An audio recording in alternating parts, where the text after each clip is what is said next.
Good morning, people. It's about 11:30 Eastern time, a couple days before Thanksgiving. I hope your holidays are preparing for those just fine.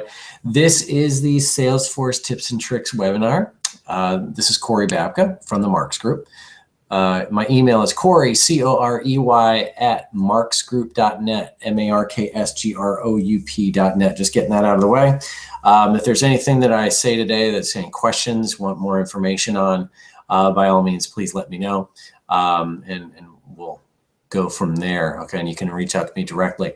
So we are using the Google Hangout today. I'm actually going to, you're looking at my screen here with a nice sunset. This is my Salesforce here. We're going to do the Salesforce tips. There's 3 of them for today.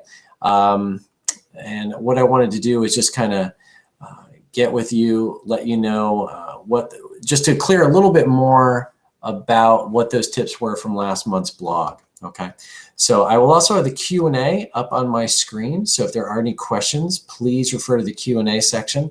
Go ahead and log in that way and connect. Otherwise, we'll just get right to the tips. Might be a short one today, but we'll see what we can do. All right. So the first one that I wanted to actually talk about was the email piece of Salesforce. Today, most of our communication is done by email. And you want to be able to link those emails and log those emails into Salesforce. So there's a couple ways of doing that. The one is the Outlook integration, which I think is a fantastic way of doing things. But there is also something known as the email to Salesforce. And a lot of our clients that have been using Salesforce for years before the Outlook integration existed, they're using this method. Okay, and it actually works out very, very well. You just have to enable it and then allow your users to actually do something with it, right? So the first thing is we're looking at email to Salesforce. So I'm going to go to setup, right? And so you go to setup, email to Salesforce, and I'm just going to do my search here. That's what I do a lot. I say email to, and you can see it right there when I do that. There's my email, but it's under email administration. Email to Salesforce, essentially, it's a real easy one. You just got to edit it. Activate it or don't, right? By default, it's usually turned off, okay? So you edit this, you activate it, and then you save it. At that point, what happens is each user has to do their own thing, okay? And when in doing that, like I'm gonna go to my name, and now I go to like my settings, okay? And if I do that, right, I'm gonna ignore that for now, right? And I go to my email, then I have my email to Salesforce, which is right here. Okay, so you have other things like my email settings, my email templates, all that, but my email to Salesforce. Now, what you want is this, okay? What you want to be able to do is take this right here, and this is your actual direct address, okay? And you can read through what this actually means, but what it does is it allows me to carbon copy this or even BCC it, which is what most people do, okay? And then it will automatically add the history to that person, right? So if I go here, I'm gonna actually copy this number 1, okay? I'm gonna copy that link, copy the email address. Believe it or not, it is an email address. It's email to Salesforce and then this whole gobbledygook, that's mine, okay? So I should probably move in too fast so you don't see it as much, but then it's got my acceptable email addresses, and there's a lot more details that can allow which ones are they coming from.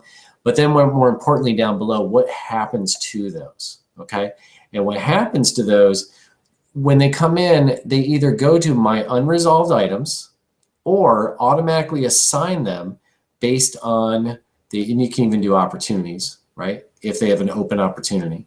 But you can do leads and contacts based on the email address. Okay, if duplicate records are found associated with, there's other things here, right? But if no matching is found, then it goes to the unresolved items, which most people don't even know about. And if this is unchecked, then then it's only going to start linking things that are right there. Okay. Now I do have a few things in here that I'm going to get rid of this, because if I don't, then I'm not going to be able to do a test for you right now. Okay. So I'm going to now go to my Outlook, and first I'm going to actually do my due diligence here and make sure that my son is actually in here as an email address, and it doesn't look like he is. So we're going to do this. We're going to actually go here, And we're going to change the email address to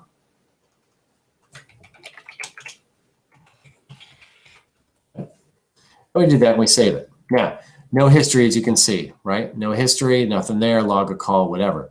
I'm going to now go to my Outlook, send a new email, and say alex@yourdmd.com. I'm going to go here, go to my BCC, and I'm going to paste in that one there and say OK, right? Now, a lot of people, what they'll do is they'll take this and they'll actually create a new contact record like this. And they'll go here and say, I want to create a new person. I'm going to do a new contact called Salesforce BCC, right? And the email is this. I'm going to change that to be that one. And I save that up. Actually, I already have that in here. I'm sorry to say. It says update backup. Okay, that's fine. So it's actually already in there. So now I can go. I did this years ago, I guess. So I do this here, and I'm going to say BCC and have it check. And it should find that BCC Salesforce. That's the same guy. Okay. I do a test, and I send it. Now, send anyway. That's fine. Now, if I go out to my record here, refresh it, if we're lucky, we should see there's my test email, and there it is, right? Nothing to it. You know, there's images and all that. There's no attachments. It didn't say the attachments. But what you can see here is I actually do have that email. So a lot of people will actually, they use this very, very well, that they take their emails, when they write new emails, they carbon copy the right people, and you end up with that good piece there. I mean, that's what you're looking at right now, is to have that extra step or the ability to link those emails. Okay. All right. So that's tip number one. Now, tip number two is today's a lot about enabling. Okay, making sure we know what our preferences are. Another thing that I was at a client recently, and I'm not just reading the blog. I actually started the blog this way, but I was literally at a client that had been using it for years. And we went to their contact records, and I just opened up, you know, this one here, and I didn't see the pencil, the lovely pencil that means I can do this, right?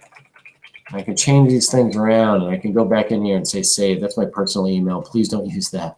But this is just, you know, there's addresses and all this, and I can say, all right, here we are, and I can edit things. I can double click in department and say consulting, right? Well, I had it where we went to this client and they could not do that, okay? I'm going to show you what was not enabled on their side. All right, so I do setup, and I'm going to go here again. I'm going to do interface, right? Here's user interface. And when I do that, there's a lot of different pieces in here. And what they had simply had unchecked was this, okay?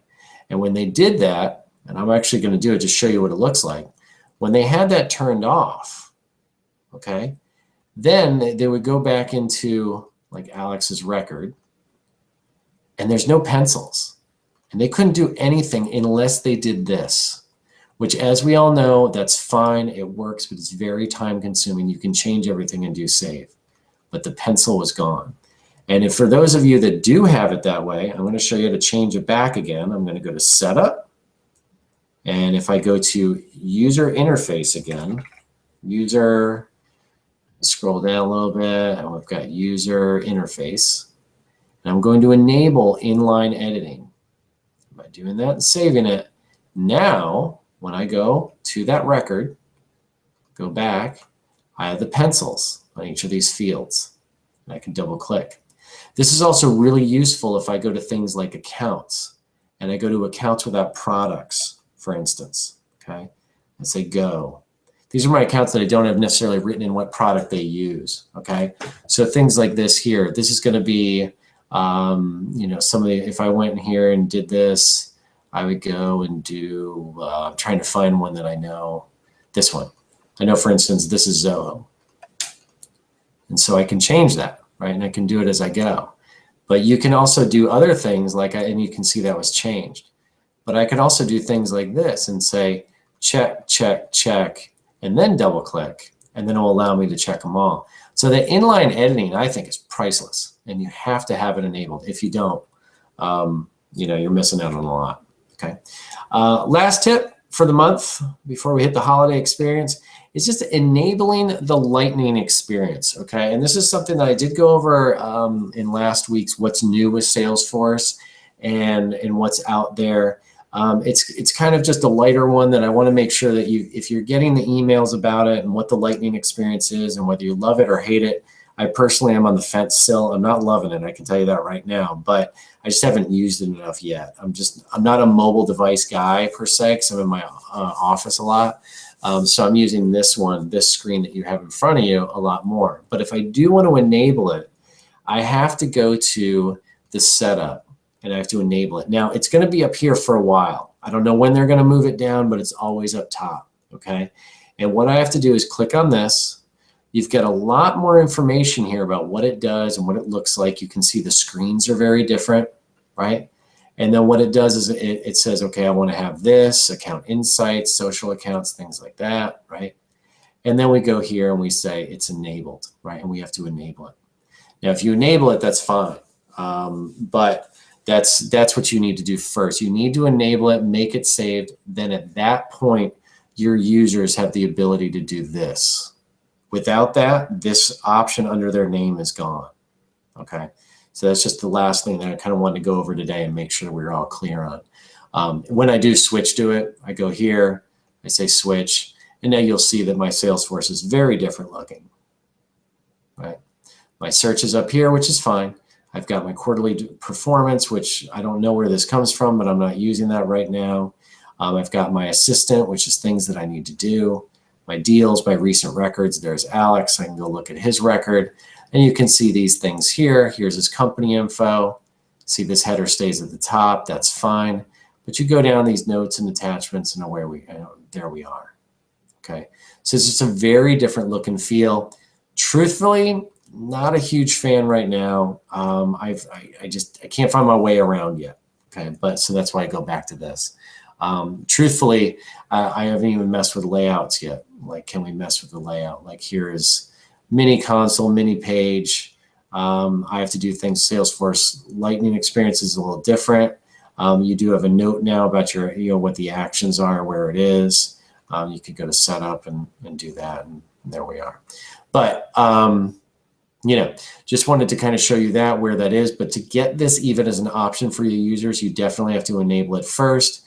And that is in here, and that Lightning experience. And there's more information in here, like learn more, and you can watch some videos on what it does and how to design it. Like I said, it's a crazy time of year for us, so I haven't had a lot of time to just go exploring, but that's essentially what's needed right now. Okay. Another one, while you're in here, you may want to do setup notes. I actually do edit note settings. I enable them. Okay, it's the new note, the enhanced notes.